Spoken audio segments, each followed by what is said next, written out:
Je m'appelle Basekou, j'ai 11 ans. Ma question concerne le festival interceltique. Ma question est quelles sont les dates et les horaires du festival? Le festival, traditionnellement, dure 10 jours. 10 jours en août, et il commence traditionnellement, sauf une année en 50 ans, il commence le premier vendredi d'août.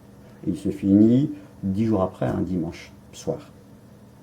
Lundi matin, mais bon, voilà. Et donc, on a 10 jours, et cette année, le premier vendredi d'août, c'est le 6 août. Donc c'est un peu tard dans le mois, des fois ça commence le 1er août ou le 2 août, donc ça peut changer, voilà. Donc 10 jours. Alors, les horaires d'habitude, le matin, les choses ne commencent pas avant 10 heures le matin, ce sont les exposants. Donc cette année, on va être sur les exposants qui vont ouvrir leur stand à partir de 10 heures, parce qu'il y a des gens qui se baladent dans les rues de Lorient. Les spectacles, eux, ne vont pas commencer avant 14 heures l'après-midi, 14 heures, 14h30, et puis ils vont se finir au plus tard à 23h30. Donc voilà, l'année dernière, les autres années, on pouvait finir des spectacles à minuit et demi, 1 heure du matin. Cette année, on va finir bien plus tôt, et de toute façon, il y aura des restrictions dans la ville de Lorient. Donc, ça va de 10 heures du matin à, on va dire, à minuit. Et je pense que les bars qui, eux aussi, vont organiser des spectacles, vont fermer à 1 heure du matin. Donc voilà, c'est ce qu'on appelle le off, le festival off. Donc voilà, que nous n'organisons pas. Donc ce qui est assez long, mais je ne sais pas s'il y a une question tout à l'heure, mais il y a plein d'activités au festival. On pourra peut-être en parler tout à l'heure, mais il y a beaucoup de choses à faire. Je m'appelle Nourdine, j'ai 11 ans et ma question consiste, est-ce qu'on pourra acheter de la nourriture bretonne au festival? Peut-être un peu moins cette année, sauf à en emporter. Sinon oui, alors d'habitude, traditionnellement, mais je suis pas sûr cette année, il y a un stand avec de l'andouille. Bon, il faut aimer l'andouille, évidemment, mais de l'andouille, du kouign-amann. On n'aura pas vraiment de restauration sur place, mais on pouvait manger des plats de poisson, plein de choses. Voilà. Et puis, il y a aussi traditionnellement de la nourriture aussi des autres pays. Bon, surtout les Galiciens, les Asturiens qui sont très très forts. C'est très très bon aussi. Je dirais pas la même chose des Irlandais, des Écossais, et voilà. Mais oui, traditionnellement, on va trouver cette année, c'est un peu différent à cause je l'expliquerai peut-être tout à l'heure, mais à cause des restrictions sur tout ce qui est restauration. Bonjour, je m'appelle Revaz, j'ai 11 ans et ma question consiste à vous demander comment va se passer le festival avec les nouvelles mesures sanitaires. C'est compliqué parce que la situation évolue, parce qu'il a fallu prendre des décisions à un moment en se disant assez tôt, même si c'était pas assez tôt, au mois de mars, globalement, on n'aura pas de délégation étrangère. Ou bien s'ils viennent, ils ne pourront pas repartir chez eux, ou bien ils rentreront chez eux, mais ils vont passer 10 jours en quarantaine. Donc on a éliminé déjà les grosses délégations étrangères et on a choisi d'avoir quelques petits groupes étrangers. Mais même aujourd'hui, on a des incertitudes et c'est pas seulement à cause des décisions françaises, ça peut être aussi des questions, des décisions du gouvernement britannique, du gouvernement espagnol. Donc, sur les flux entre pays, il y a déjà ça.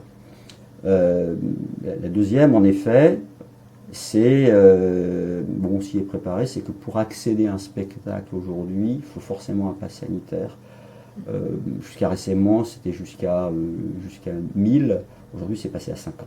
Bon, nous, de toute façon, on était au-dessus de 1000, ce qu'on appelle la jauge, le nombre maximal de personnes. Donc ça veut dire que les gens qui vont vouloir assister au spectacle devront soit montrer qu'ils sont doublement vaccinés, soit qu'ils ont fait un test PCR. Donc ça a évidemment des répercussions parce que une partie de la population n'est pas vaccinée et donc ne viendra pas. Voilà. Et puis ça demande aussi une organisation très très lourde pour vérifier que les gens ont bien un pass sanitaire, même s'ils ont un billet pour entrer. Donc ça c'est compliqué, mais on a des difficultés, par exemple sur la restauration. Des gens du festival, des bénévoles, comme c'est la restauration, ben, il faut un pass sanitaire. Mais les gens, les bénévoles et les salariés, pour travailler, n'ont pas besoin de pass sanitaire. Donc ça va être assez compliqué à gérer. Et on a mis aussi une règle selon laquelle quand les bénévoles et les salariés sont, on va dire, en opération, ils travaillent, ils n'ont pas besoin de passe sanitaire parce que la réglementation ne l'oblige pas, mais sur leur temps libre, s'ils veulent assister à un spectacle, ils devront avoir un pass sanitaire. Voilà. Et donc, ils devront aller chercher une contre-marque aussi, parce que pour pouvoir contrôler, on doit être capable en temps réel de dire combien de personnes sont présentes et de pouvoir les tracer. Donc on est obligé d'avoir des contre-marques pour les gens, pour les bénévoles, etc. Donc c'est très très lourd à gérer, et il y a des réunions de sécurité qui ont lieu régulièrement avec ce qu'on appelle, pas pudiquement, mais de façon abrégée, les services de l'État. Donc la préfecture, et la préfecture, elle, qui gère quoi?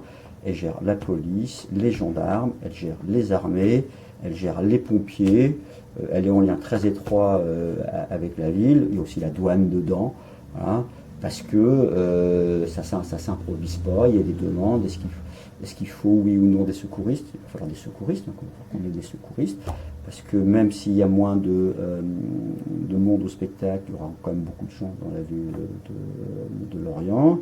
Est-ce qu'il faut un médecin urgentiste? Oui, il faut un médecin urgentiste, parce que il faut répondre.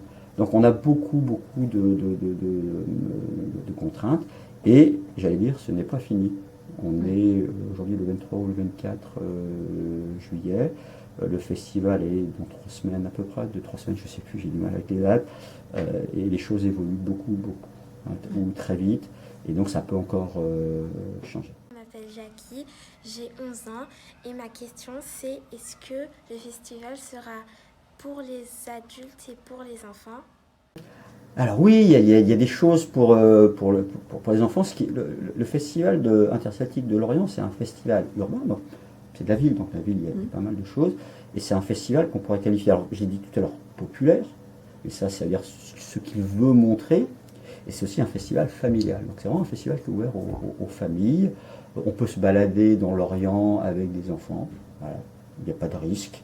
Il y a en plus même beaucoup plus de policiers que d'habitude pour nous protéger, à la fois de la délinquance et des attentats, parce qu'on est aussi, en plus comment dire, la situation sanitaire, on est ce qu'on appelle vigipirate, voilà, la posture antiterroriste. Et donc il y a beaucoup de lieux où on peut être adulte, enfant, on peut aller voir des spectacles, on peut tout simplement déambuler.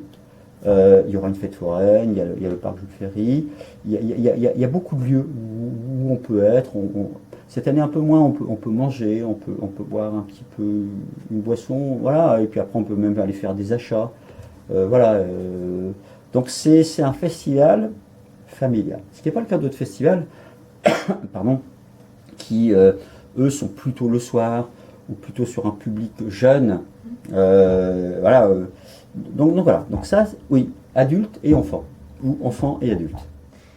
Bonjour, je m'appelle Jiren, j'ai 10 ans et ma question consiste à qui va organiser le festival?